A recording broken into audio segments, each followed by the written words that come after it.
కొంతమంది పేరెంట్స్ తమ పిల్లల్ని ఎవరితో కలవకుండా ఇండివిజువల్గా కోచింగ్ ఇప్పించాలని కోరుకుంటుంటారు. అలా అనుకోవడం తప్పు కాదు. అయితే గ్రూప్ కోచింగ్లో వచ్చే ప్రతిభ వన్ అండ్ వన్ కోచింగ్లో ఉండదు.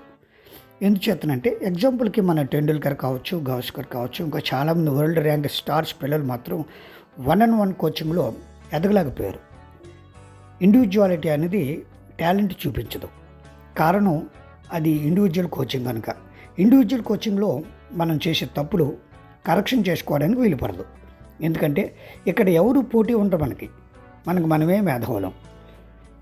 గ్రూప్ కోచింగ్లో అయితే ఒకరు బాగా ఆడుతున్నప్పుడు మనం ఎందుకు ఆడలేకపోతున్నామో తెలుస్తుంది. అవతలి వాడు పూర్తి టాలెంట్ ఒకవేళ ప్రదర్శిస్తే మనకు కూడా అలా ఆడాలని పట్టుదల పెరుగుతుంది. గ్రూప్లో పోటీతత్వం ఏర్పడుతుంది. ఇండివిజువల్ అయితే అంటే వన్ అండ్ వన్ కోచింగ్లో అయితే పోటీ ఉండదు, మనకు మనమే మేధావులు అనుకుంటుంటాం. గ్రూప్లో గ్రోత్, టాలెంట్ రెండు కనిపిస్తాయి. వన్ అండ్ వన్ కోచింగ్లో ఇవి రెండు ప్లేయర్స్లో కనిపించవు. కోచ్లు లాభపడవచ్చేమో కానీ వన్ అండ్ వన్ ప్లేయర్కి మాత్రం అది తీవ్ర నష్టమే కలుగజేస్తుంది. నేను చెప్పేది వన్ అండ్ వన్ కోచింగ్ సరైనది కాదని కాదు. వన్ అండ్ వన్ కోచింగ్లో బాగా గమనిస్తే ప్లేయర్కి గెలిపోవటంలో అర్థం కావు. అలాగే మరొక ప్లేయర్ని ఏ విధంగా ట్రీట్ చేయాలి, ఎలాగా గౌరవించాలి అనేది కూడా తెలియదు. ఈ రెండు ప్లేయర్స్కి గ్రూప్ కోచింగ్లో మాత్రమే బాగా తెలుస్తాయి.